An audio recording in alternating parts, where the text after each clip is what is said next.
Abrir a palavra do Senhor no livro de Josué, Velho Testamento. Abra comigo o capítulo 6. O texto diz, 6, a partir do versículo 1, diz: Ora, Jericó estava rigorosamente fechada por causa dos filhos de Israel. Ninguém saía nem entrava. Então disse o Senhor a Josué: Olha, entreguei na tua mão Jericó, o seu rei e os seus valentes. Vós, pois, todos os homens de guerra, rodeareis a cidade, cercando-a uma vez. Assim fareis por 6 dias. 7 sacerdotes levarão 7 trombetas de chifre de carneiro adiante da arca. No 7º dia, rodeareis a cidade 7 vezes, e os sacerdotes tocarão as trombetas. E será que, tocando-se longamente a trombeta de chifre de carneiro, ouvindo voz o sonido dela, todo o povo gritará com grande grita. O muro da cidade cairá abaixo e o povo subirá nele, cada qual em frente de si. Então Josué, filho de Num, chamou os sacerdotes e disse-lhes: Levai a arca da aliança. E 7 sacerdotes levem 7 trombetas de chifre de carneiro adiante da arca do Senhor. Versículo 7, e disse ao povo: Passai e rodeai a cidade, e quem estiver armado, passe adiante da arca do Senhor. Por enquanto até aí, queridos. Amados, nós lemos sobre um relato, não falamos sobre um período muito importante da história de Israel. Essa é uma das primeiras fases que a nação de Israel enfrenta após a sua libertação da escravidão no Egito. Eu creio que todos nós conhecemos, se não o texto, filmes, vimos alguma série, alguma coisa, nós conhecemos sobre a libertação do povo de Israel no período de escravidão ali no Egito.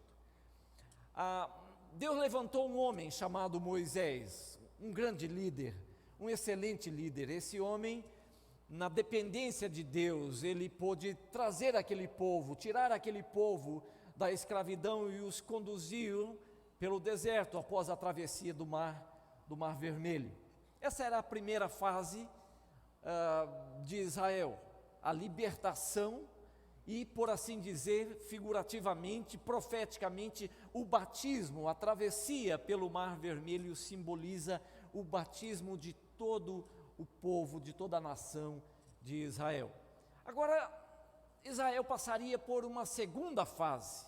Eles já haviam passado a primeira fase, a libertação da escravidão, eles caminhariam para uma segunda fase, era a fase do avanço, das conquistas. Eles estavam marchando em direção às promessas de Deus. Deus havia dado uma promessa para eles, dizendo que eles herdariam, tomariam posse de uma terra muito boa, uma terra que manava leite e mel. Eles tomaram aquela palavra, eles compreenderam que era uma boa palavra, era a promessa de Deus para a vida deles, e eles foram em direção àquela terra. Era uma terra habitada, não era uma terra sem moradores, era uma terra que exigiria muito esforço, não? Muitas batalhas de Israel. E a primeira grande batalha, o primeiro grande desafio da nação de Israel seria enfrentar uma cidade não pouco importante ali daquela região. É uma cidade chamada Jericó. Os historiadores falam sobre a cidade de Jericó, uma cidade interessante, uma cidade muito avançada, muito bem guarnecida, muito bem protegida para aqueles dias. Os historiadores falam a respeito dos muros de Jericó, eram muros largos. Conta-se que carruagens poderiam passar tranquilamente sobre os muros, haviam casas sobre os muros de Jericó. Eram moradores que estavam tranquilos, moradores que estavam assim, descansados em relação aos seus inimigos. Afinal de contas, quem se habilitaria, né, ou quem ousaria se levantar contra Jericó? Eles estavam tranquilos contra qualquer adversário. O que eles não contavam é que uma nação que se constituiria uma nação, um povo que se tornaria uma nação, melhor dizendo, se levantaria contra eles debaixo de uma palavra do Senhor.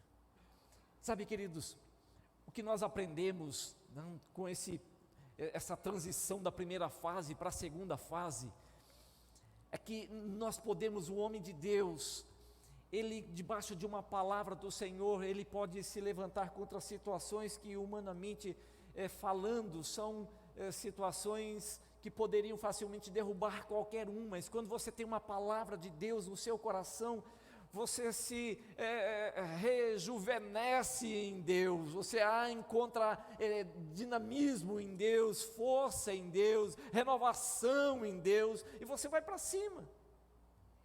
E eu creio que a grande e importante lição de Deus, nessa primeira fase, ou nesse primeiro enfrentamento de Israel contra Jericó, é exatamente isso, o que Deus queria ensinar para essa nação, que não importa o tamanho do adversário, importa o tamanho da promessa e da palavra que você carrega. Era uma cidade fortalecida, guarnecida por largos, espessos muros. Eu estive em Jericó alguns anos atrás, e os vestígios dos muros ainda estão caídos, largados ali para que nós, os turistas, possamos olhar tudo aquilo ali e admirarmos e falar: uau, realmente o negócio é largo mesmo, era largo mesmo, era uma fortaleza. Sabe, queridos, não importa o tamanho da fortaleza que se levanta contra a sua vida, o que importa é o tamanho da promessa que você carrega no seu coração. Quando nós carregamos uma grande promessa em Deus, nós vamos para cima. Eu não temo o adversário, eu não olho se eu tenho expertise nas batalhas, nos enfrentamentos ou não. Eu olho a palavra que eu carrego, as promessas de Deus que eu carrego, eu falo: eu vou. No caminho eu aprendo o que eu preciso aprender, Deus vai encher minha boca da palavra. Eu não sei o que eu vou falar, mas no momento eu vou confiar e Deus vai entregar a palavra. Deus queria ensinar isso para essa nação, a sua nação, a nação de Israel. Por isso esse grande e temível adversário, o primeiro, não era uma nação, não era uma pequena cidade, não era uma vila a ser conquistada. Se fosse uma vila, Israel facilmente abateria aquele povo e depois eles diriam: a nossa mão, a nossa destreza, a nossa capacidade nas batalhas nos deu vitória. O que Deus precisava e queria ensinar para aquele povo é a respeito de confiança. Nós precisamos se levantar, nós precisamos nos levantarmos contra as nossas dificuldades, as nossas adversidades. Entendendo isso, Deus quer nos ensinar a confiança. Se aprendermos a depender dEle, a confiarmos nele, queridos, a vitória é certa. A vitória é certa. Eu gosto tanto de Salmos, há um Salmos.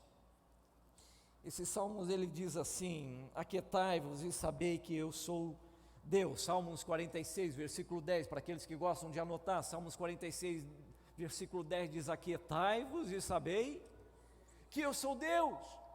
Qual era a palavra? Qual é a palavra do Senhor para a minha vida? É na nossa dependência, na nossa confiança, nós veremos o Senhor agir nas nossas adversidades, nas nossas batalhas, queridos. Agora, é fácil confiar? Geralmente não, é verdade? Geralmente nós queremos nós mesmos, deixa comigo, deixa comigo que eu vou para cima. É diferente quando você toma aquela posição, fala: Senhor, eu não estou entendendo muito o que está acontecendo ao meu redor, tem algumas coisas que estão assim fora do lugar, tem algumas coisas que estão fora da casinha, mas eu decido confiar. Eu gosto tanto de um homem, da confissão de um homem, do relato de um homem chamado Jó. Você encontra isso no finalzinho do livro de Jó. Gente, quando vocês lê a história de Jó, você fala: meu Deus, quantas adversidades que esse homem enfrentou, a casa sendo destruída, seus bens sendo perdidos, sendo levados. Nós sempre olhamos para a figura da esposa que ao lado, que ficou, e ao invés de incentivar aquele homem, de animar aquele homem, de liberar uma palavra de ânimo para aquele homem, aquela mulher era como aquele gotejar contínuo, incômodo, que dizia para ele: ei, por que você não abandona esse teu Deus, a tua fé? E morre. Mas no finalzinho do livro de Jó, em meio a tantas adversidades, a tantos ventos que estavam batendo, e ele não estava entendendo muita coisa, ele disse o seguinte: bem sei, diga comigo, bem sei, que tudo podes, e nenhum dos teus planos pode ser frustrado. Amém, queridos? Em meio a tanta adversidade, o chamado de Deus é: ei, aquietai-vos e sabei que eu sou Deus. O grande problema, queridos, é descansar o nosso coração. Nós queremos entender tudo, e quando nós não entendemos muita coisa do que está acontecendo, nós partimos para a briga, entramos sem uma direção de Deus. E Deus diz: fica tranquilo, você não está entendendo muita coisa, mas eu vou entrar nessa peleja por você. Agora você precisa confiar. Sabe, queridos, Deus não divide a sua glória. Quando nós não entendemos muito o processo de Deus, o tempo de Deus, nós agimos muitas vezes como Sara, e acabamos levantando uma Agar no caminho, e dizemos: se Deus não está agindo, eu vou agir, ou eu vou dar um auxílio para Deus, né, me favorecer, cumprir a sua promessa. Deus é poderoso para cumprir as suas promessas na sua vida. Amém, queridos?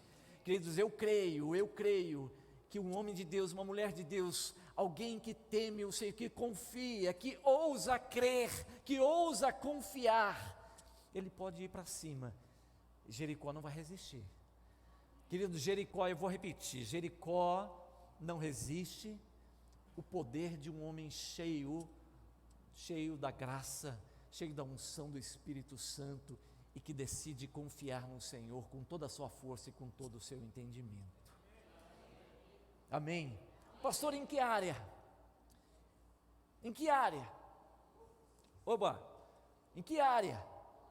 Todas. Pastor, na minha área, na minha vida financeira. Faz assim na minha vida emocional. No meu casamento. Tem alguma área que fica de fora? Querido, não, obrigado, isso, não. Queridos, Deus espera. É interessante isso, não? Deus não divide a sua glória, Ele não divide a sua glória. Quando nós nos julgamos assim capazes de movermos alguma coisa fora da dependência de Deus, Deus recua, né? Ele aguarda que você então confie plenamente nele.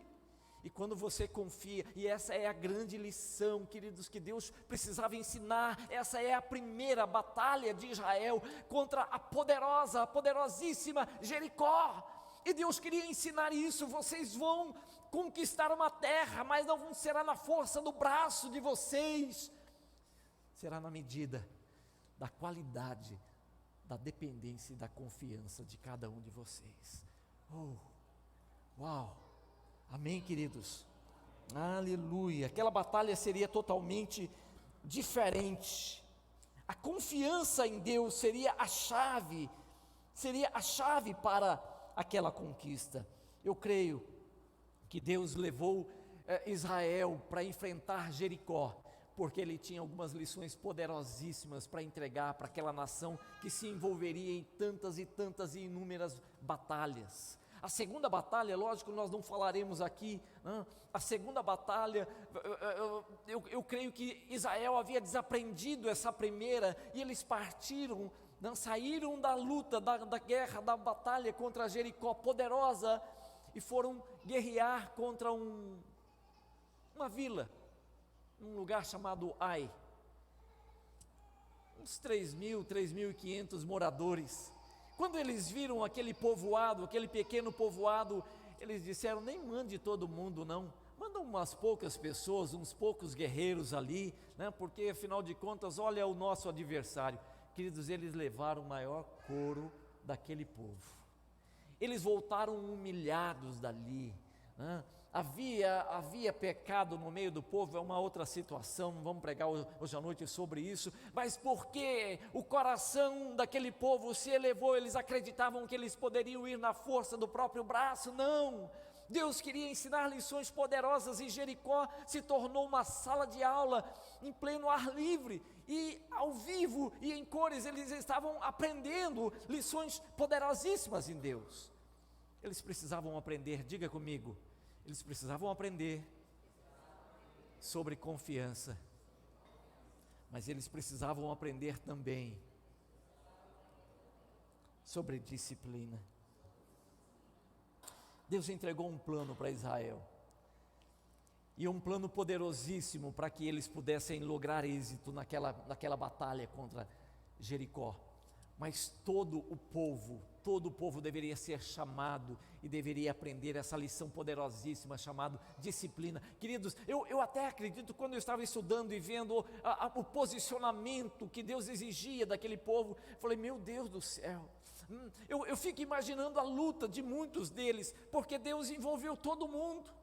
Ele separou todos os homens, todo o exército que manejava bem a arma, era o exército de Israel, iam à frente, marchando em torno da cidade por 7 dias.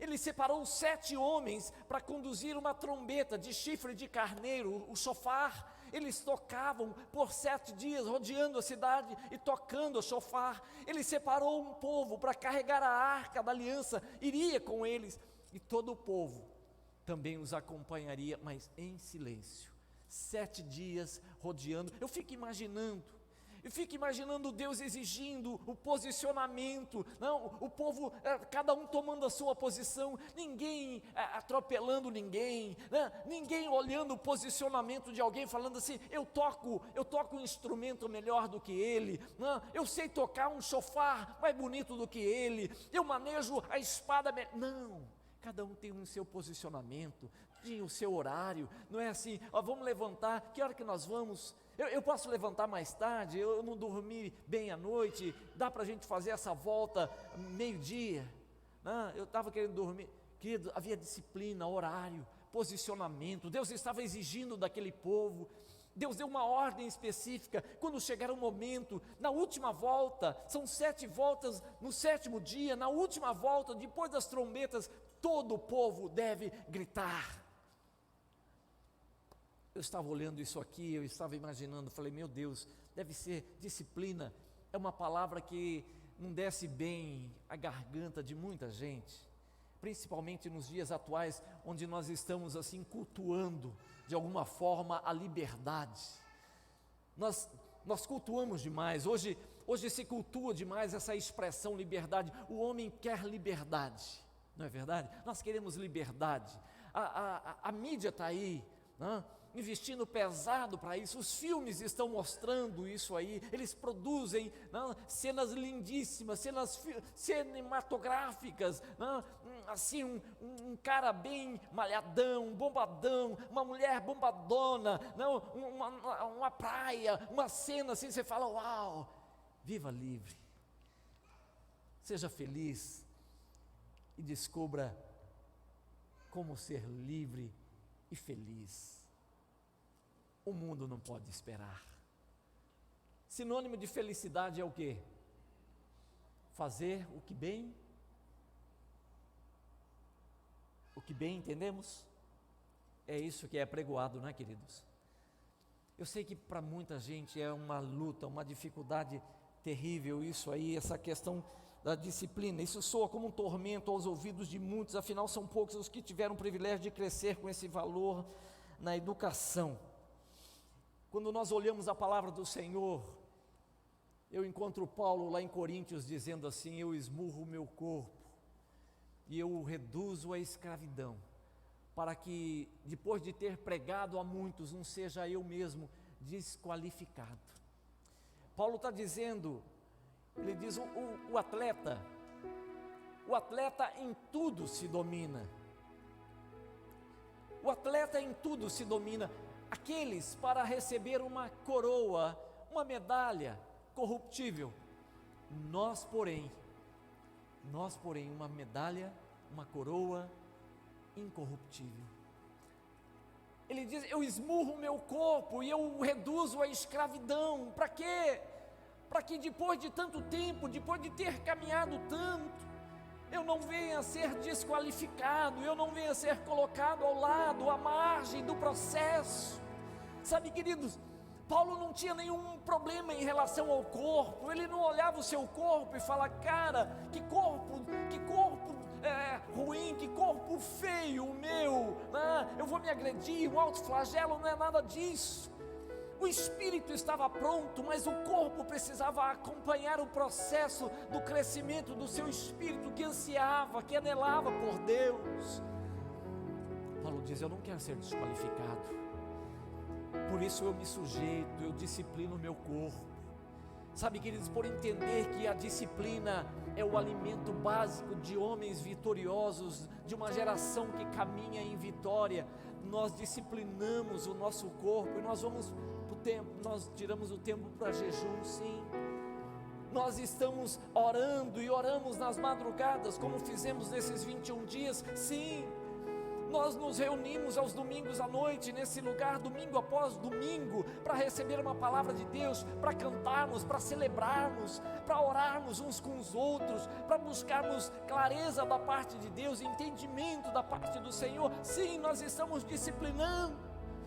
E eu pergunto para vocês: o corpo deseja isso? Nem sempre, não é verdade? Sejamos sinceros, nem sempre, não é verdade? Sim ou não? Nessa hora a gente fica até com medo de confessar, né? Não, pastor, meu corpo, né, levanta assim no domingo de manhã e o meu corpo, né, fala assim: hoje é domingo, dia de ir para a casa do Senhor. Nem sempre, queridos. Às vezes nós estamos enfraquecidos, sonolentos. Às vezes nós tivemos uma semana de muita luta, de muita correria, corre para lá segunda, terça, final de semana a gente chega abatido, cansado, domingo, mas eu já fui no domingo passado, eu tenho que ir domingo de novo. Nós estamos fazendo o quê? Disciplinando. Diga comigo: disciplinando. Diga para essa pessoa que está do seu lado: sem disciplina não há vitória. Compreendem isso? Precisamos disciplinar o nosso corpo. Não adianta o espírito falar assim: eu quero a presença de Deus, e o teu corpo falar assim: que nada, cara, você merecia ficar em casa deitado na rede. Pensa você, né? Domingo, final de tarde, você na rede, no fundo da sua casa. Fala: misericórdia, meu Deus do céu. Queridos, é por isso.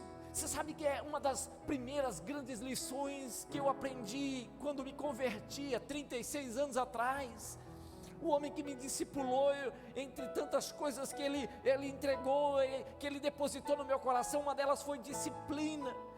E eu lembro o novo convertido, saindo assim de uma estrutura mundana, né, a um modo de viver, aquela coisa largada.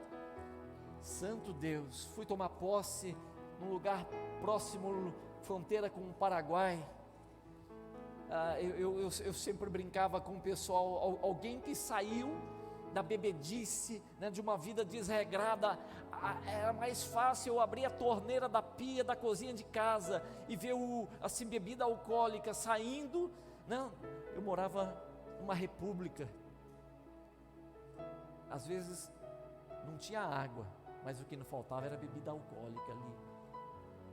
E eu tinha há pouco tempo tive uma experiência de um encontro com Deus, e foi colocado dentro daquela república, dentro daquele lugar. Uma das primeiras coisas que eu aprendi: você quer viver em vitória, você quer viver as mesmas páginas que você viveu e virou do passado. Se você quer vitória, disciplina.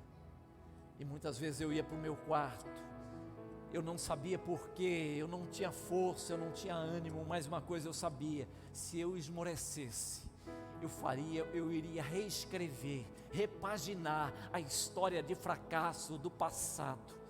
nos dias atuais, e eu me punha de joelho na presença do Senhor. Eu não sabia como orar, eu não tinha fórmula, não me ensinaram fórmula. O que me ensinaram é: vai para a presença do Senhor, se prostre na presença do Senhor, aguarde uma palavra de Deus, fique ali prostrado. E eu me prostrava diante da presença do Senhor, eu me ajoelhava e falava: Senhor, eu preciso que o Senhor me ampare, eu preciso que o Senhor me fortaleça, que o Senhor me sustente. E muitas vezes, queridos, eu não tinha o que falar, não tinha o que orar, dia após dia, prostrado com o joelho e a cara no pó, chorava. Era o meu alimento, era o meu recurso e a minha oração de muitos e muitos dias, chorando. E eu ficava aquela cara toda inchada. Eu falei: graças a Deus, ninguém vai ver esse negócio. No outro dia já estou renovadão, depois de um banho já vou para o serviço. Que é isso? Disciplina.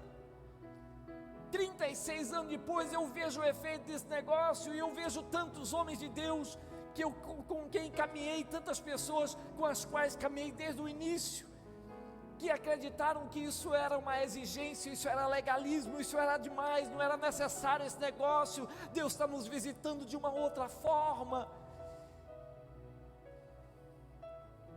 e assumiram um outro caminhar. Estão em algum lugar menos na presença do Senhor. Você quer vitória? Você quer vencer os seus adversários, os seus inimigos? O presente século, com os seus valores detonados, tenha disciplina. Você pode não estar entendendo muita coisa, mas fica na presença do Senhor. Pega essa palavra. Você tem uma Bíblia na sua casa, abre essa Bíblia. Coma a palavra do Senhor, teu alimento diário, aonde você vai, não sei, se eu vou ler o quê, vai lá para o Novo Testamento, coma todo o Novo Testamento, depois vai para o Velho Testamento, coma Provérbios, são instruções diárias, né? É palavra de sabedoria para você vencer, queridos. Amém, amados? Eu quero terminar essa palavra com vocês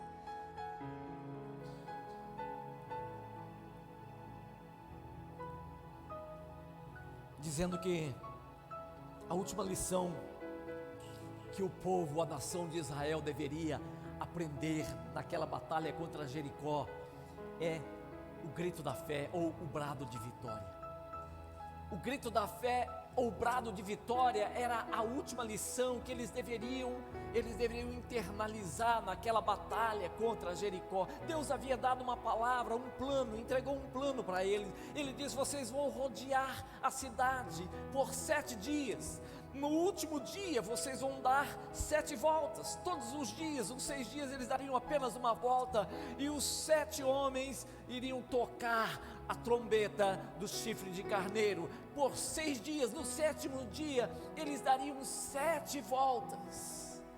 Depois na sétima volta, depois das trombetas soarem, tocarem, Deus disse, através desse plano poderosíssimo, Ele falou: vocês vão gritar, porque os muros vão cair depois do grito.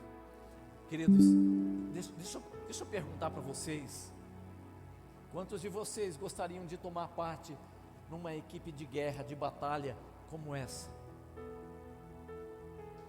Vocês são muito espirituais, eu não. Meu Deus do céu, eu não. Olha a instrução que Deus estava dando para esse povo. Vocês vão contra um povo poderoso, uma cidade muito bem guardada. Vocês vão carregar chifre de carneiro, vão ficar rodeando a cidade. Cada volta vocês vão tocar chofar, a trombeta. No último dia, qual que era o trunfo, a chave para conquistar a cidade? Na 7ª volta, depois que os sacerdotes tocarem as trombetas, o povo todo vai gritar. Queridos, loucura ou não?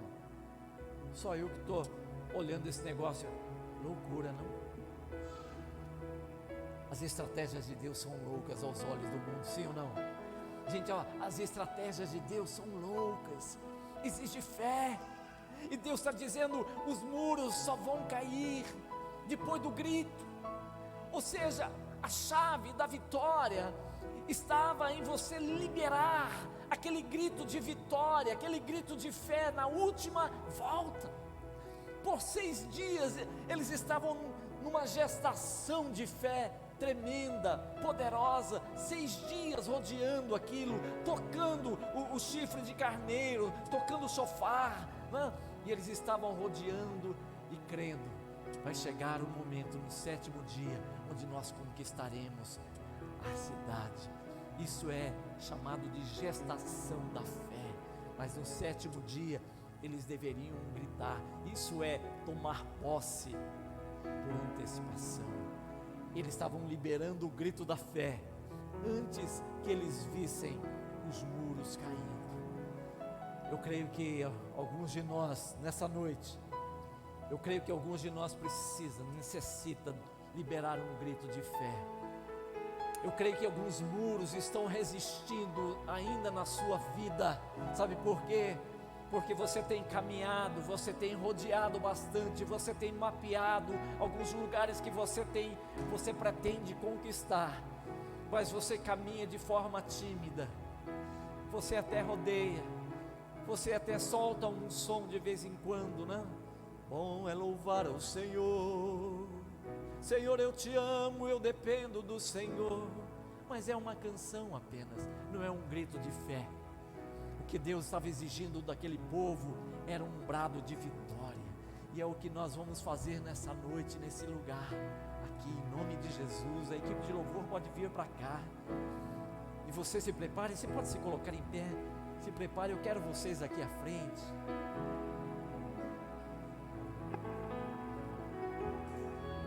Aleluia. Eu creio que é uma convocação de Deus para as nossas vidas nesses dias, para liberarmos um som, um brado de vitória, um grito de fé. Um grito de fé. Israel passou 6 dias caminhando em torno daquela potência, Jericó. Mas no último dia Deus disse: vocês vão dar 7 voltas. Na última volta, esse grito de fé precisa ser liberado.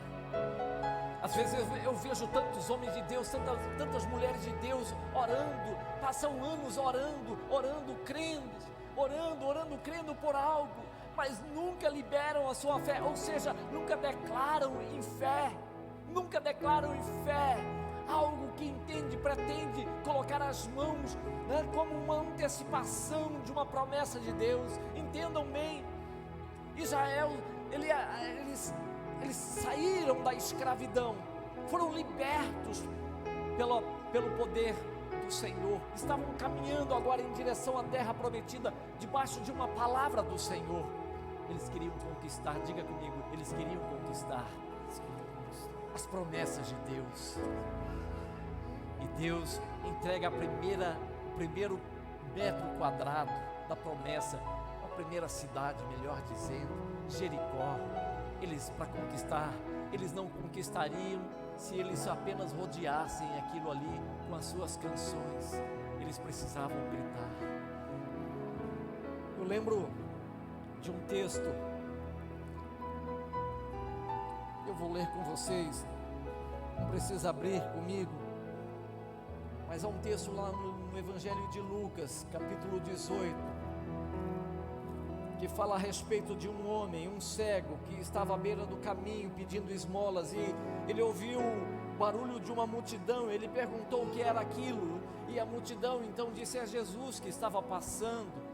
E quando ele ouviu que era Jesus que passava, o Nazareno, ele começou a clamar e a gritar: Jesus, filho de Davi, tem compaixão de mim. E os que iam na frente o repreendiam para que se calasse. Ele, porém, gritava mais: Filho de Davi, tem misericórdia de mim. Queridos, isso é o grito da fé. Esse é o grito da fé de alguém que está percebendo que a promessa, né, está passando pertinho. É o grito da fé de alguém que entende que ele está muito perto, ele sente o frescor das promessas de Deus, do lugar da conquista, mas aquilo pode se perder se ele não agir, se ele não tomar posse, se ele não tiver uma expressão de fé densa, palpável, se ele não se expressar, se ele apenas ficar com aquela informação. Jesus, o filho de Davi está passando aí, do tipo, que legal, que bom que estamos sendo visitados pela presença do filho de Davi. Não, quando ele passa para tocar-nos, para abençoar-nos, para deixar alguma coisa. Josué disse para o povo no último dia, na última volta, depois das trombetas tocarem, gritai. Talvez o que falta para a sua vida, o que esteja faltando para a sua vida, queridos, seja essa expressão de fé, dizendo: eu não vou me calar, eu não vou me calar. A minha vida financeira sobejante, esse posicionamento que eu quero, essa restauração na minha saúde, essa cura que eu estou aguardando, essa manifestação do poder de Deus dentro do meu matrimônio, dentro da minha família, com os meus filhos, com a minha esposa. Eu não sei qual é o milagre, qual é a promessa que você aguarda diante do Senhor. O que eu sei é que Deus nos chama nessa noite a termos expressões de fé, a não sermos assim, a ficarmos acuados, distantes, apenas aprendendo lições, vendo Jesus passar, se movendo em um lugar como esse, sem tocá-lo, sem gritarmos: filho de Davi, ei, tem compaixão de mim. Jesus teve que parar, queridos. Diz o texto que Jesus teve que parar e disse: que queres que eu te faça? Ele disse: Senhor, que eu torne a ver, que eu torne a ver. Na sétima volta, depois que as trombetas tocaram, eles começaram a gritar. Diz a palavra do Senhor que as muralhas de Jericó vieram ao chão, e eles tomaram posse da cidade. Foi a primeira grande conquista de Israel. Feche os seus olhos por um momento. Feche os seus olhos por um momento, mas não o teu coração. Deixa o teu coração aberto. Deixa o Espírito do Senhor falar com você nesse lugar. Deixa Ele trabalhar com você. Eu creio que há situações que Ele quer te entregar nessa noite. Há promessas que você vem esperando da parte do Senhor por tanto tempo. E aquele que promete, aquele que é capaz de consolidar a promessa e as bênçãos nas nossas mãos, nas nossas vidas, Ele está aqui nessa noite para te abençoar, para te tocar, para mover de uma forma tremenda, nova, como você nunca experimentou. Ele está guardando uma expressão de fé. Não podemos apenas ter a informação, acumular informação, senão também tocá-lo, tocar nas suas vestes, liberar uma expressão de fé, dizendo: Senhor, eu creio. Senhor, viemos nesse lugar porque o Senhor nos chamou, o Senhor aprove, o Senhor escolheu-nos, e nessa noite, Senhor, nós tocamos com fé, tocamos, Senhor Deus, as tuas vestes, tocamos, Senhor, a orla do teu manto, e te adoramos, e te exaltamos, Senhor. Exalte o nome do Senhor. Adore-o nessa noite, queridos.